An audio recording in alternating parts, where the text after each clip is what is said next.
Elle voulait juste un moment de répit, une boisson fraîche, un peu de silence et une soirée loin du tumulte. Mais quand un groupe de routiers a remarqué la veste militaire sur ses épaules, leurs rires ont viré à la moquerie. Et ce qui s'est passé ensuite, personne ne l'avait vu venir. Le soleil d'été déclinait lentement derrière les collines de l'Alabama, projetant une lumière orangée sur le bitume fissuré d'une vieille route d'État. Une enseigne au néon clignotait faiblement au-dessus d'un bar sans prétention, appelé Chez Marla. Un repère local, rien de sophistiqué. Juste des bières bon marché, de la musique country et une clientèle fidèle qui n'aimait pas trop les inconnus. Renée Caldwell n'était pas là pour discuter. Elle venait de passer 14 mois en mission entre l'Irak et le Koweït, à coordonner des lignes de ravitaillement, à esquiver des tirs, à voir des camarades s'effondrer sous la pression.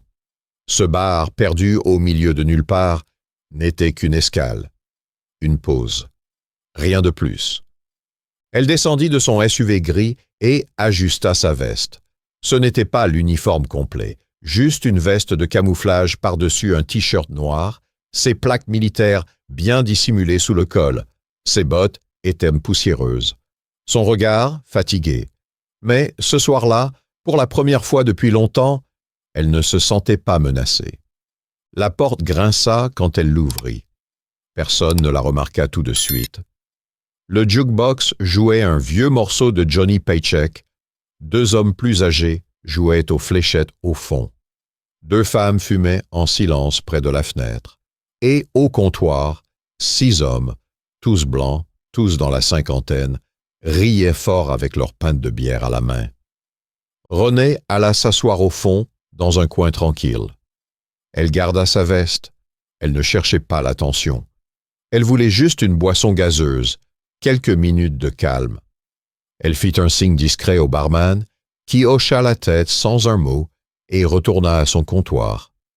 Mais le calme ne dure jamais longtemps dans ce genre d'endroit, pas quand on porte quelque chose qui dérange les regards. L'un des hommes au bar fronça les sourcils. « C'est quoi ce truc là-bas » dit-il assez fort pour que les autres entendent. Un autre, chauve, barbe grise et bandana rouge, tourna la tête. « Halloween est en avance cette année ?» Rire. Pas vraiment sincère. Plus lourd. Renée ne bougea pas. Elle avait entendu bien pire. Mais ça ne voulait pas dire que ça ne faisait rien. « Hé, beauté !» lança un des hommes. « Ton petit copain G.I. Joe et tout? Ou t'es juste là pour un défilé de mode ?» Elle porte son verre à ses lèvres. Pas de réaction. Pas de regard. Son silence était sa meilleure armure. « Tu m'entends pas ou t'es juste malpoli ?» grogna le chauve en se levant. Un autre ajouta « Elle croit quoi? Qu'on va lui offrir un verre parce qu'elle porte des Rangers. » Renée posa son verre doucement. Son cœur battait plus vite, mais rien ne paraissait sur son visage. L'armée lui avait appris à rester impassible, même quand ça bouillonne à l'intérieur.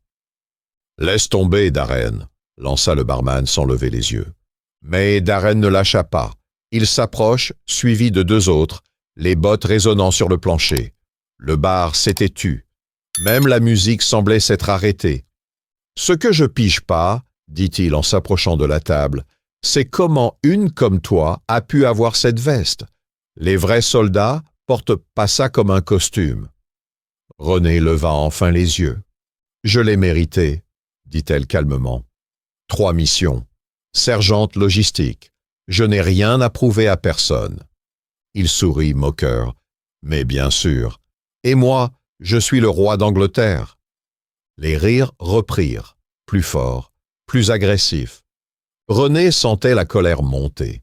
Ce feu lent, douloureux, qui brûle sous la peau. Mais elle resta là, immobile. Parie qu'elle a jamais vu un vrai champ de bataille, ricana un autre. Elle devait servir le café dans un bureau. Elle inspira profondément. Ses doigts frémissaient sous la table. Reste calme, Renée. Ne leur donne rien. Mais il ne s'arrêtait pas. L'un d'eux tendit la main vers son cou, visant les plaques sous sa veste. C'était une erreur. Elle se leva d'un bond. Un seul geste. Rapide. Elle saisit son poignet en plein vol, le tordit et l'écrasa contre la table. Le choc fut net, précis. Des verres tombèrent, la table trembla. Les clients restèrent figés. Renée ne cria pas, elle ne frappa pas, elle tenait juste le bras fermement, sans excès, mais sans pitié. « Tu ne me touches pas !» dit-elle d'une voix glaciale. Les autres hommes étaient figés. Ce n'était pas ce qu'ils attendaient. Pas d'une femme noire, pas d'elle. Le barman lâcha le verre qu'il essuyait. « Ça suffit !» hurla-t-il, décrochant le téléphone. L'homme qu'elle avait immobilisé, Darren, gémissait, tentant de se libérer. Mais Renée le relâcha, avant qu'il puisse retourner la situation contre elle. Il tituba en arrière, tenant son poignet, rouge de honte plus que de douleur. « Elle m'a agressé !» hurla-t-il. « C'est toi qui l'as touchée !» répliqua le barman. « Elle fait semblant d'être une vraie !» cria un autre. « C'est juste une comédienne !»« Appelez la police !» hurla Darren. « Je veux qu'on l'arrête !» Renée restait debout, droite, son visage impassible, son regard droit. Elle savait ce qui venait ensuite, et elle savait qu'elle devait garder le contrôle. Des sirènes au loin, puis des gyrophares rouges et bleus illuminèrent les vitres. 2 policiers entrèrent, un homme blanc, grand, regard dur, et une femme noire, jeune, regard attentif, posture ferme. Ils se séparèrent immédiatement, l'homme vers les routiers, la femme vers Renée. « On nous a appelés pour une agression, » dit-elle. « Vous êtes impliqués ?» Renée acquiesça. « Cet homme a tenté d'attraper mes plaques. J'ai réagi pour me protéger. C'est tout. »« Vous êtes militaire ?»« Sergente Renée Caldwell. Je viens de rentrer au pays cette semaine. » La policière la regarda longuement.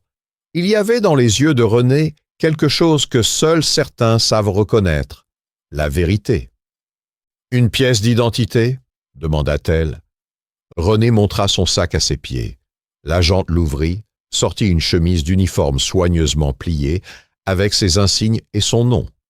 En dessous, sa carte militaire. De l'autre côté du bar, Darren hurlait encore. « Elle ment!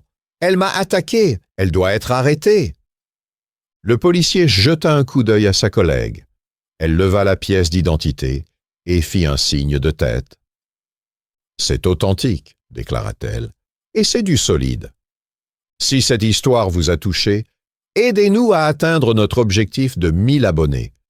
Cliquez sur s'abonner, laissez un like et partagez votre avis en commentaire. La partie 2 arrive bientôt et elle est encore plus intense. L'atmosphère dans le bar n'était plus la même.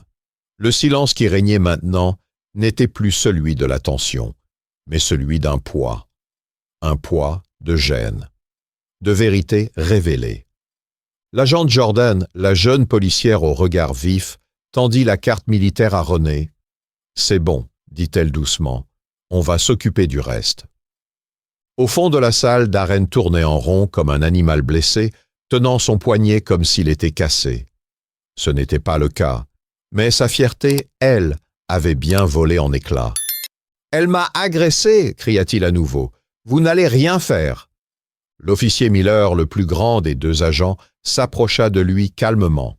« Donc tu veux dire que t'étais tranquillement en train de boire et qu'elle est venue t'écraser la tête contre la table sans raison ?» Darren hésita.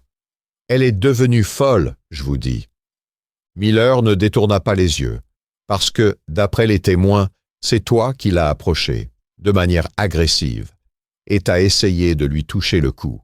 « C'était pour rire, » lança un autre routier. « Elle a mal pris une blague. »« Ah oui ?» répliqua le barman en haussant les sourcils. « C'est une blague quand on essaie d'attraper quelqu'un sans permission ?» Jordan s'approche lentement. On a déjà 3 témoins qui confirment la version de la soldate. Quelqu'un d'autre veut mentir?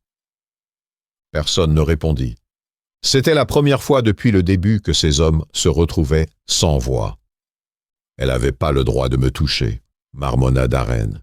« Elle avait tout à fait le droit, » répondit Jordan sèchement. « C'est toi qui l'as touchée. Elle s'est défendue.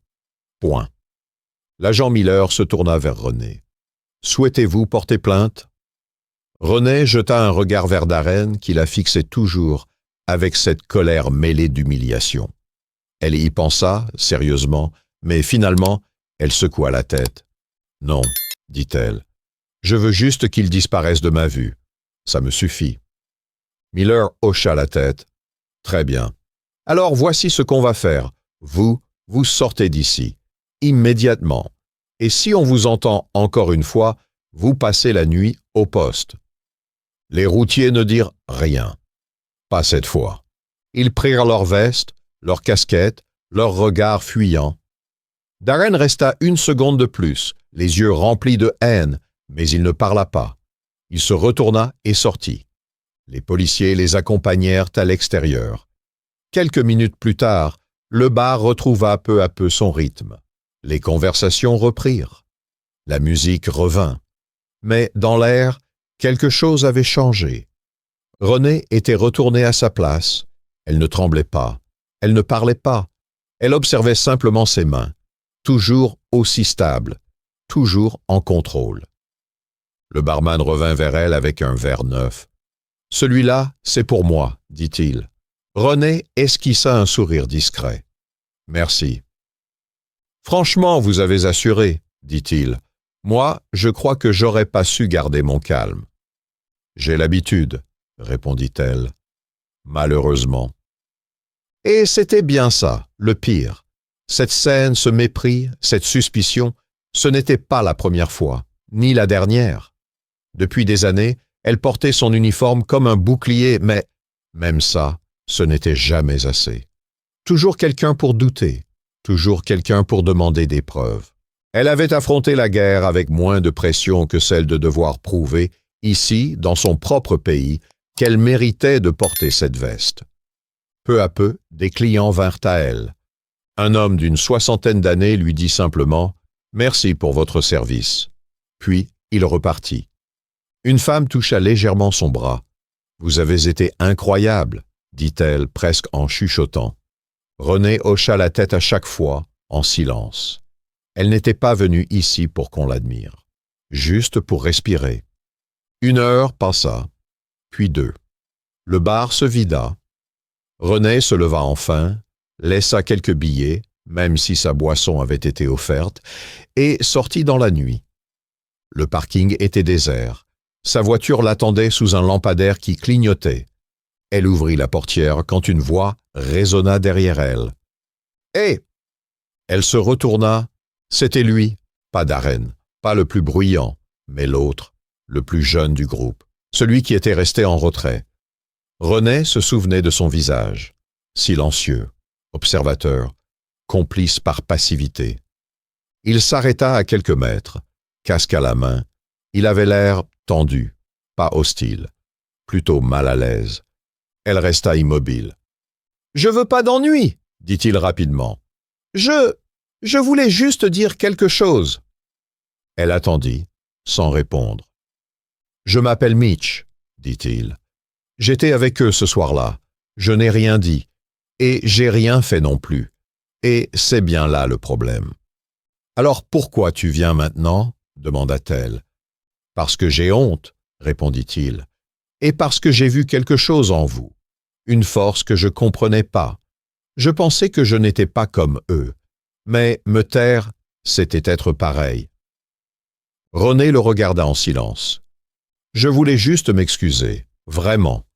Ce que vous avez fait, vous n'avez pas crié, pas frappé. Vous avez juste tenu bon, et vous l'avez mis à terre avec calme.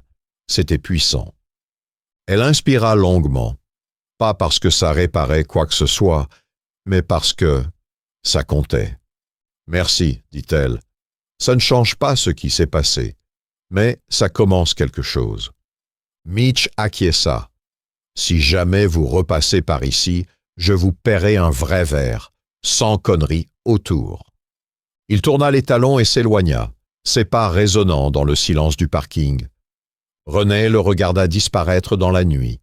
Elle leva ensuite les yeux vers le ciel. Ce n'était pas une victoire, mais c'était un poids en moins. Un instant de vérité dans un monde qui exigeait trop souvent qu'elle se taise. Elle monta dans sa voiture, alluma les phares. Et pour la première fois depuis longtemps, elle sourit. Juste un peu. Et elle démarra. 3 jours étaient là passés depuis la nuit au bar, mais l'événement restait gravé dans l'esprit de René comme une cicatrice qui ne voulait pas disparaître, non pas par peur. Elle avait connu bien pire sur le terrain, mais parce qu'ici, dans son propre pays, elle avait dû se battre non pas avec des armes, mais avec sa simple existence. C'était un dimanche après-midi à Montgomery. René, habillé en tenue décontractée, était dans le garage de la maison familiale, sleeve retroussé, occupé à bricoler le vieux pick-up de son père. Le ciel était clair. Une douce brise soufflait et une radio posée sur une étagère jouait un vieux morceau de jazz instrumental. Elle était concentrée, plongée dans la mécanique, dans ce silence réparateur qu'elle cherchait depuis des semaines. Puis le bruit de pneus roulant sur le gravier se fit entendre dans l'allée. Elle posa sa clé anglaise, s'essuya les mains sur un chiffon et s'approcha prudemment. Une moto venait de s'arrêter devant la maison. Le moteur s'éteignit. Le conducteur ôta son casque. Elle le reconnut aussitôt. Ce n'était pas Darren, ni Mitch, c'était l'autre.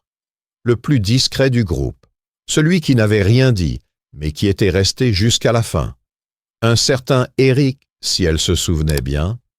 Il avait l'air nerveux, hésitant, mais pas menaçant. René s'immobilisa, le regard fixe. Il baissa légèrement les yeux, tenant toujours son casque entre ses mains.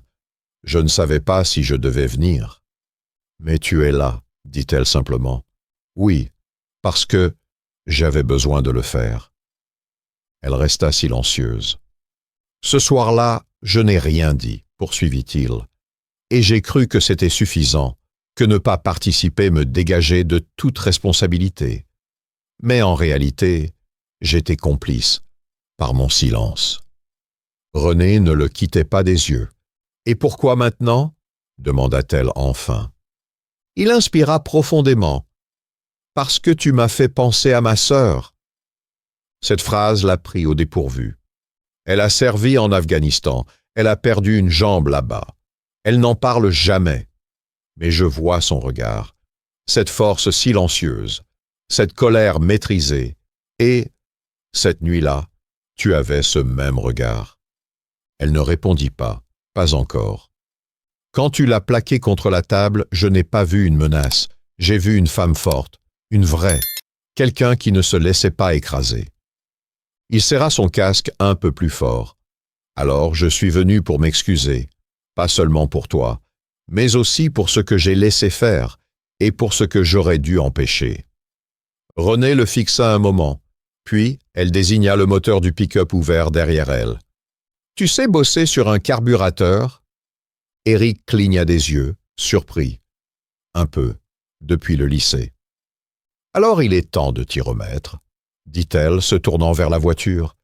Il hésita, mais finit par la suivre. Pendant près d'1 heure, ils travaillèrent côte à côte. Pas de grands discours, pas de larmes. Juste des outils, des pièces, et le poids d'une tension qui s'évaporait lentement. René lui tendit une clé. Il la prit, sans poser de questions. « Tu as revu Darren ?» demanda-t-elle. « Non, et je compte pas le faire, » répondit-il franchement. « Bonne décision. » Un silence s'installa, mais c'était un silence confortable. « Je croyais que tu allais porter plainte, » dit-il. « J'y ai pensé, » répondit-elle. « Mais Darren aurait adoré ça. Se faire passer pour la victime. Créer du vacarme. Je n'allais pas lui donner ce plaisir. » Il hocha la tête. « Tu l'as humilié sans lever le ton. »« Je l'ai pas fait pour le spectacle, » dit-elle calmement. « Je l'ai fait parce que s'il touchait mes plaques, il me volait bien plus qu'un bout de métal. » Eric comprit. Il n'avait pas besoin qu'elle en dise plus. Quand ils eurent fini, le ciel se teintait d'orange. Le moteur ronronnait doucement. Eric remit son casque et grimpa sur sa moto. « Merci de ne pas m'avoir envoyé moi aussi valser contre la table, » lança-t-il avec un sourire gêné. René le regarda par-dessus son épaule. « T'étais pas loin. » Il rit, cette fois sincèrement. Elle aussi sourit. Un vrai sourire. Puis il partit, laissant derrière lui un nuage de poussière et une impression d'avoir laissé quelque chose de bon pour une fois. René observa sa silhouette disparaître au loin, puis retourna dans le garage. Elle coupa la radio, s'appuya contre le mur et laissa enfin ses pensées remonter à la surface. Elle pensait à tout ce qu'elle avait dû porter.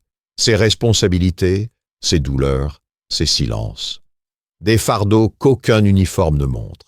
Des combats que personne ne voit. Elle passa une main sur ses plaques militaires sous son t-shirt, et pour la première fois depuis longtemps, elle n'avait plus envie de les cacher. Car certaines batailles ne laissent pas de cicatrices visibles, certaines ne font pas de bruit, mais elles comptent tout autant. Et parfois, le courage, ce n'est pas de crier plus fort, c'est de rester debout et d'avancer. Si cette histoire vous a touché, soutenez-nous pour atteindre les 1000 abonnés. Cliquez sur s'abonner, laissez un like et partagez vos impressions en commentaire. Grâce à vous, nous pouvons continuer à raconter des récits aussi puissants que celui-ci.